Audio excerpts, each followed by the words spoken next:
예수님께서 야이로의 딸을 살리시고 다른 장소로 이동을 하십니다. 9장 26절에 보면 그 소문이 그 온 땅에 퍼진지라 그렇게 말씀을 하십니다. 그 예수님에 대한 소문은 급속도로 전국적으로 퍼졌다 그렇게 생각하시면 됩니다. 야이로의 초상집에서 죽은 소녀가 다시 살아났다. 여러분, 이 소리가 보통의 소리가 아닙니다. 순식간에 퍼질 수밖에 없는 놀라운 역사입니다. 사람들은 흥분해서 이리 뛰고 저리 뛰면서 이 사건의 소문을 전하는 것이 분명합니다. 그리고 이 소문은 두 소경에게까지 전달이 되는데, 오늘 본문 27절의 말씀을 보면 예수께서 거기에서 떠나가실새 두 맹인이 따라오며 소리 질러 이르되 다윗의 자손이여 우리를 불쌍히 여기소서 하더니라고 했습니다. 예수님께서 야이로의 집에서 다른 곳으로 이동하실 때 두 소경이 따라오면서 소리를 지른 내용이 뭡니까?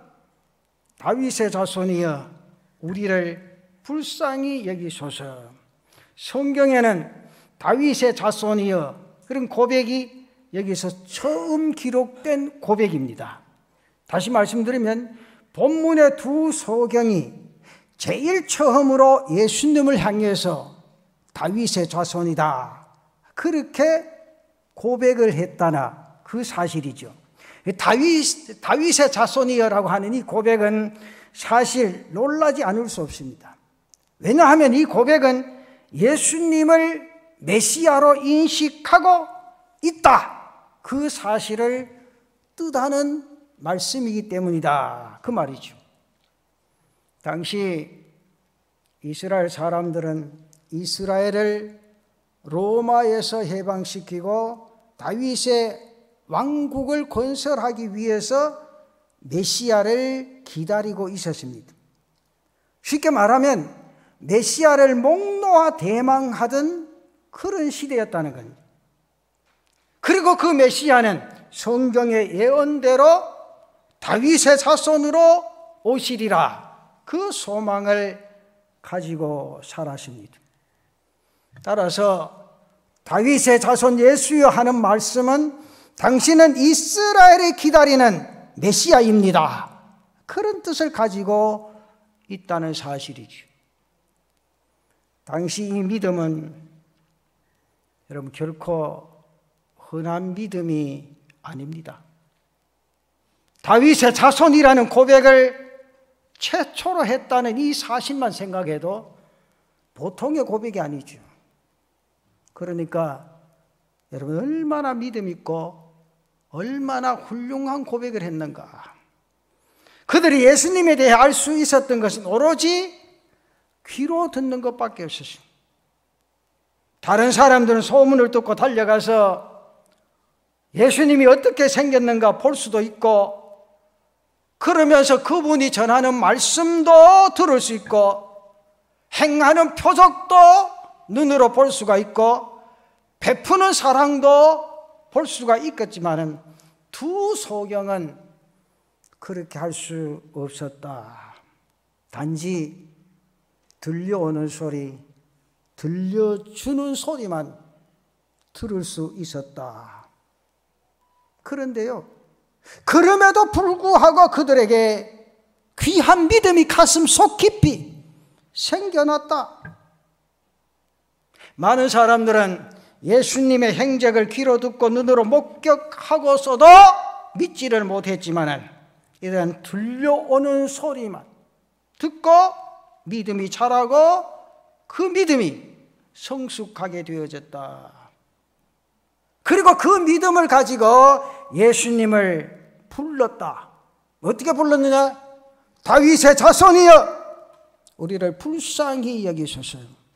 참으로 귀한 말씀, 참으로 애틋하게 부르짖는 참으로 아름다운 모습이 아닌가. 여러분, 여기 성경에 나타난 이들의 모습을 보노라면 금방 눈이라도 쏟아질 것 같은, 눈물이 가슴속 깊이 솟아오르는 그런 감동의 모습이 아닐 수 없습니다. 그럼에도 불구하고 예수님의 반응을 보면 얼마나 당황스러운지 모릅니다. 예수님의 모습이 어땠습니까? 그 첫째로 예수님은 아무런 대꾸도 하지 아니하시고 그냥 집 안으로 들어가십니다. 28절의 말씀에 그렇게 말합니다. 예수께서 집에 들어가시매, 예수께서 집에 들어가시매. 두 명의 소경이 다윗의 자손이여 그렇게 목 놓아 불렀지만은, 그렇게 주님의 뒤를 쫓아갔지만은 예수님은 모르는 채 그냥 집 안으로 들어가 버리십니다. 여러분, 여기서 한번 곰곰이 생각해 보십시오. 소경이 소리를 지르면서 쫓아오고 있습니다. 그들은 앞을 볼 수 없는 그런 사람입니다. 그래서 소리 나는 쪽으로 예수님이 저기쯤 계실 것이다 생각하는 방향으로 무조건 뛰었지 아니하겠는가? 왜 그렇습니까? 앞이 보이질 않습니다. 그들이 어떤 모습으로 뛰었을 것인가? 그들의 모습을 생각만 해도 눈물겹지 않는, 겨운 그런 모습이 아닙니까? 그럼에도 불구하고 사랑의 예수님이라시는 분이 아무 대꾸도 없습니다. 그러면서 무정하게 그냥 집 안으로 쑥 들어가 버리고 맙니다. 주위에서 보는 이로 하여금 민망할 정도로, 인간들이 생각하면 쌀쌀 맞을 정도로 그냥 들어가 버리십니다. 여러분, 때때로 하나님은 대답이 없으신 분이시라, 그 사실을 잊지 마시기를 바랍니다. 오늘 시편 18편 41절에 보면 그런 말씀이 있습니다. 그들이 부르짖으나 구원할 자가 없었고 여호와께 부르짖어도 그들에게 대답하지 아니하셨나이다. 그러면서 시편 83편 1절 말씀에 보면 하나님이여 침묵하지 마소서, 하나님이여 잠잠하지 마시고 조용하지 마소서, 그렇게 절규합니다. 침묵하지 말아 달라, 그렇게 말씀하죠. 뭐라고? 말씀 좀 해주십시오. 뭐라고? 대답 좀 해주십시오. 그렇게 말합니다. 여러분, 하나님은 때때로 침묵하시는 하나님이시라, 이 사실을 인지하고 믿음에 든든히 서갈 수 있는 성도들이 되시기를 바랍니다. 아무런 대답이 없으십니다. 마치 나를 버린 것처럼, 버리신 것 같은 반응이 없으십니다. 그러나 그것조차도 하나님의 사랑이시다는 사실을 인지하고 그 사랑 속에 스며들 수 있는 사랑하는 성도들 되시기를 바랍니다. 여러분, 우리가 기도하고 간구해도 아무런 응답이 없을 때가 있습니다. 마치 나를 외면하신 것 같은 그런 생각이 들 때가 있습니다. 그런 의문이 들 정도로 조용해지실 때가 있습니다. 그러나 하나님은 이미 나를 보셨습니다. 이미 나를 지켜보고 계십니다. 이미 나를 위해 예비하셨다는 사실을 잊지 않는 성도들이 되시기를 바랍니다. 본문에서 두 소경의 외침은 외면하신 예수님을 생각할 수 있습니다. 두 소경의 절규를 외면한 채 집 안으로 들어가 버리신 예수님. 그러나 주님은 두 소경의 다음 행동을 지켜보고 계시다는 사실이, 아니 그들의 행동의 다음 행동을 보시기 위하여 일부러 그러셨다, 이 사실을 인지하고 말씀 속에 들어갈 때 하나님의 진정한 마음속의 모습들을 우리가 느끼고 발견하게 되어진다. 그러면서 두 번째로 생각해 보면 두 소경은 예수님을 쫓아서 집 안으로 쳐들어갑니다. 이 말씀을 여러분 가만히 한번 생각해 보세요. 예수님의 행동을 보면 누구나 상처를 받았을 것 같은 그런 느낌이 듭니다. 왜 같이 하는 사람들 하는 식으로 들어가 버리셨으니 이 사람들 어찌 하겠습니까? 인간적으로 생각하면 기분이 상할 수도 있습니다. 자신의 자존심이 상할 수 있습니다. 여러 사람들이 우리를 무시하고 멸시하는 것처럼 예수님께서도 우리를 달갑지 않게 여기시는가 보다 하고 마음속에 절망할 수도 있었습니다. 그런데 오늘 성경의 두 소경을 보면 예수님의 뒤를 쫓는 것을 포기하지를 않습니다.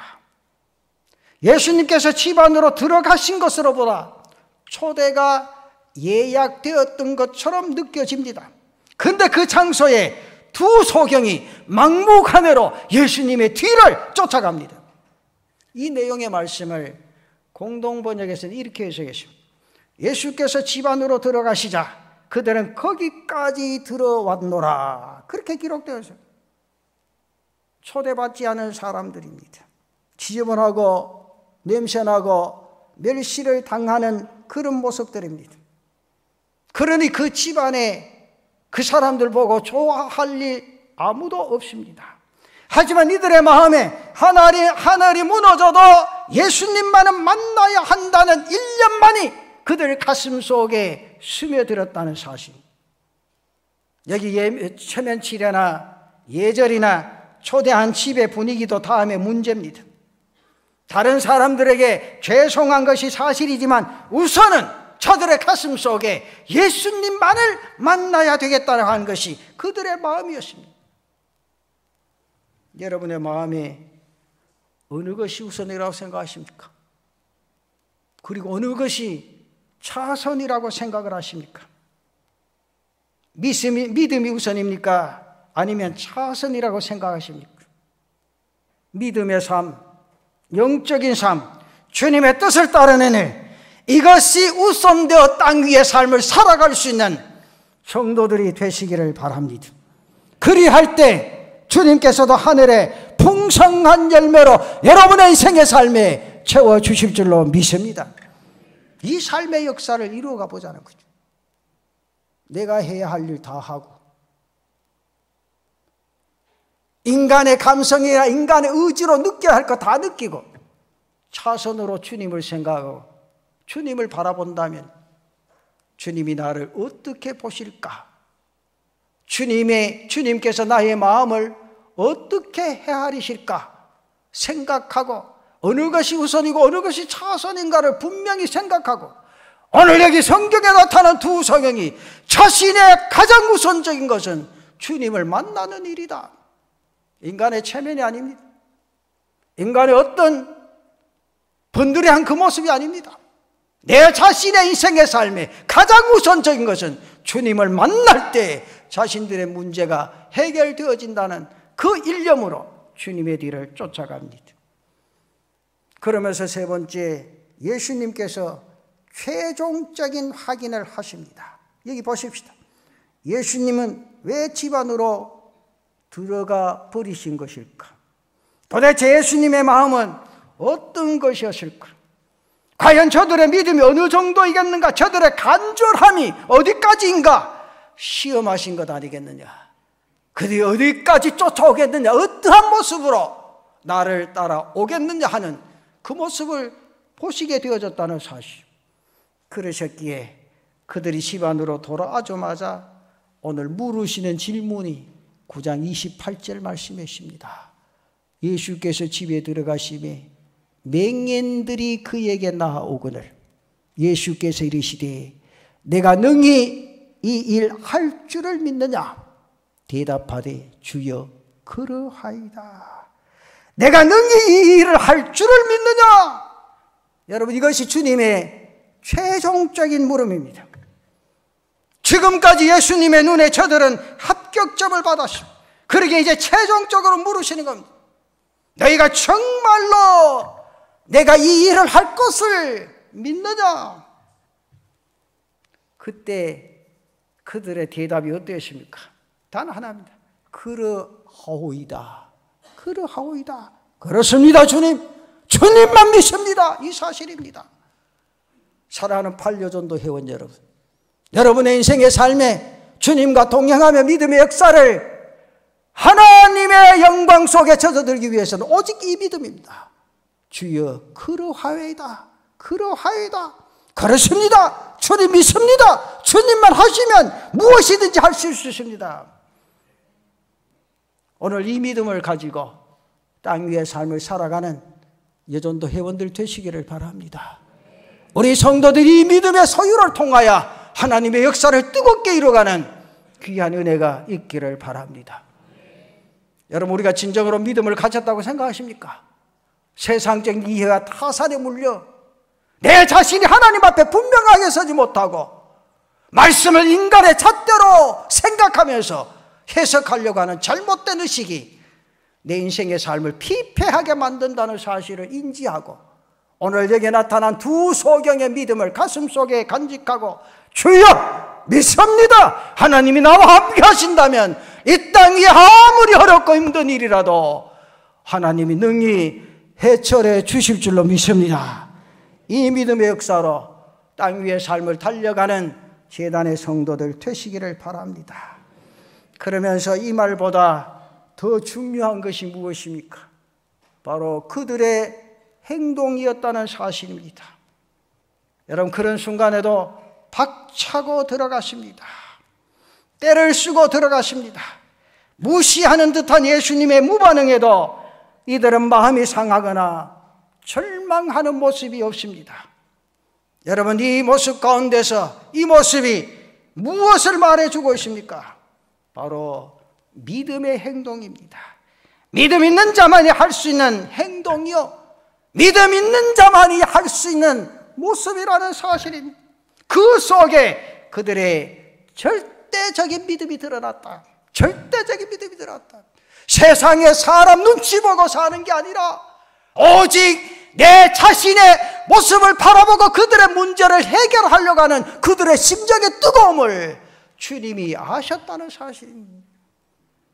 사랑하는 성도 여러분, 사람 눈치 보면서 이 땅 인생의 삶을 살지 마시고 하나님 두려워하는 마음으로 믿음 위에 서서 여러분의 육체가 움직여질 수 있는 귀한 은혜가 있기를 바랍니다.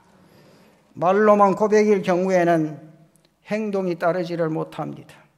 그러나 행동이 있는 곳에는 포함되어 계십니다. 꼭 믿음이 포함되어져 있다. 믿음에 의한 행동이기 때문이다. 그러므로 당연히 예수님 앞에 합격점을 받을 수밖에 없다. 여러분, 신앙생활을 바로 하기 위해서는 뛰어넘어야 할 장애물이 너무너무 많습니다.